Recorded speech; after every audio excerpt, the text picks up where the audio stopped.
first with Storm Team 5.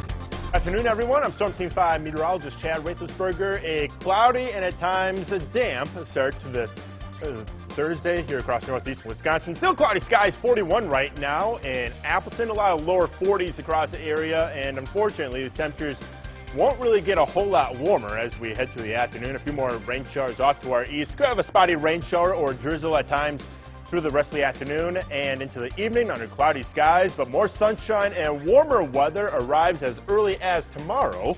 More on that coming up shortly. Let's look at your weather first from Storm Team 5. Your stories, our community. This is Local 5 News with Shelley Botuck and meteorologist Chad Raithlisberger.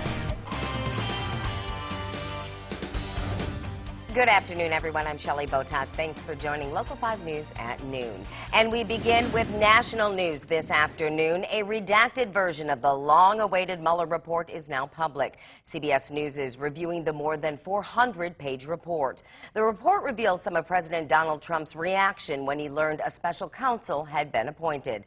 Natalie Brand has the latest from Capitol Hill.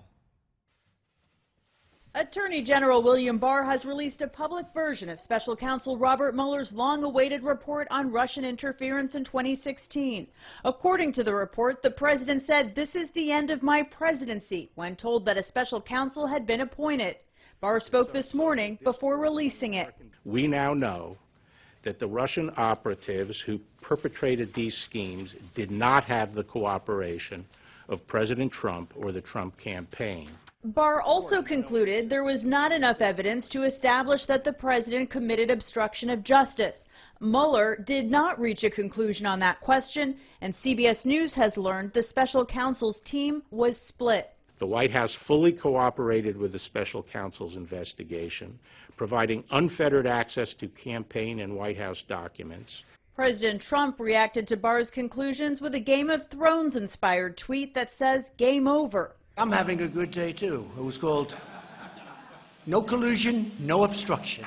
The Justice Department says it plans to provide a limited number of Congress members with a copy of the report with fewer redactions than the public version. But Democrats are not satisfied. House Judiciary Committee Chairman Jerry Nadler is demanding to see the full report, saying this is about transparency and accountability. It's outrageously irresponsible. It shows that the Attorney General is biased. Democratic leaders are calling on Robert Mueller to publicly testify about the report's findings as soon as possible. Natalie Brand, CBS News, Capitol Hill. Mueller's report is based on more than 2,800 subpoenas, nearly 500 search warrants, and approximately 500 witness interviews. And Senator Tammy Baldwin sent out a tweet reacting to the Mueller report. It reads, "I will thoroughly review what has been released, and I believe it will make a strong case for AG Barr revealing to every member of Congress what he withheld. President Trump has not been exonerated. He is not cleared of wrongdoing. We need the full Mueller report and the full truth." And on the opposite side of the political spectrum, Senator Ron Johnson was in our studio a little while ago and also commented on the report. Again, I don't like special counsels. I think we should run this first through congressional investigations and public disclosure, then the Department of Justice, and only appoint a special counsel the last resort. But the fact that we appointed one, a person of such great integrity, a 2-year unbelievably thorough investigation clears the president. Hopefully we can move on. And making Green Bay headlines, gunshots were reportedly fired into a Green Bay home with children inside. The Green Bay Police Department says officers were called for shots fired in the 600 block of 11th Avenue just after 9:30 last night. Officers located several shell casings in the roadway and bullet holes in one house on the street. People were home at the time, including children. Now, we had a series of these last year where it occurred between two groups of youngsters that were angry with each other. One would go over to someone's house, shoot their car. Someone would come over to the other house, shoot their house. Unfortunately, this time, there were children inside of the house. What a dangerous thing to do. That incident still remains under investigation. In other local news, it is a big day for music lovers. The Mile of Music lineup is being announced today. Alexandra Burnley is down in Appleton to talk about the highlights of what to expect this summer. Alexandra. Well, I'm joined by Dave Williams. He's the executive producer of Mile of Music. Congratulations on your 7th year of putting this on. So talk to me about how many musicians and how many live performances you're going to have this year. Absolutely. It's going to be pretty similar to what it was last year. We're very, very excited, though, because we have Jones Park back in the mix, and that's going to be huge. It's been out of the mix for 2 years. But we have almost 1,000 live music sets that we'll have during the course of the 4 days. 200 artists from around the country. Really, we have 20 states, even in this first 50 that we're announcing today. There's 20 states represented, Canada, and we also have another 150 that we'll be announcing over the next 6 weeks. And so our guess is we'll get to about 25 or 30 states represented with the artists coming from all over the country. That's absolutely amazing. Now, is there anything new this year? This is your 7th year for Mile of Music. Anything that people can look forward to that they haven't experienced here before? Yeah, a couple of things that we're working on is we're going to have more pop-ups that we do, which are kind of spontaneous pop-ups that are unscheduled. And another thing we're going to do is we're going to have a family music experience, which is going to be a family music stage where we'll have more activities from a music perspective for families that are coming down. We're largely a music fan festival, but at the same time, we've heard from folks who come to it that they love what we do at the Building for Kids, which is a family-oriented music day on Saturday.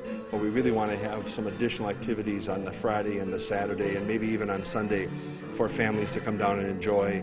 And then, of course, we'll have all the rest of the music for everyone else, really. For sure. Well, Dave, thank you so much for joining us this afternoon. Mile of Music runs from August 1st to August 4th, and it's going to be a lot of fun. Thank you so much. We are live in Appleton. Alexandra Burnley, Local 5 News.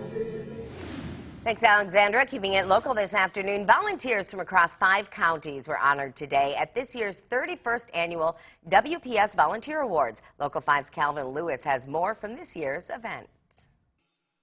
For 31 years, the WPS Volunteer Awards has been celebrating the efforts of volunteers across Brown, Shawano, Oconto, Kewaunee, and Manitowoc counties. The ceremony honors outstanding individuals or groups in 8 categories each year, recognizing everyday people going beyond everyday duties. These volunteers find the time to be able to give back in so many different ways, from our Lifetime Achievement Award winner creating a database to another award winner starting their own nonprofit, their own literacy council. It just really speaks to the depth of what these volunteers are able to provide and how they manage their time and how they're able to give back in so many different ways. Wisconsin, according to Sponholz, ranks in the top 10 of volunteering in the country. To say it plays a huge role in the community would be an understatement. We realize that the need is there. These other nonprofit organizations realize that the need is there, and if we can be kind of a catalyst or a conduit to be able to put volunteers in positions to be successful, we know that they're going to step up, we know that they're going to show up and be as successful as they can for those organizations. Reporting in Green Bay, Calvin Lewis, Local 5 News.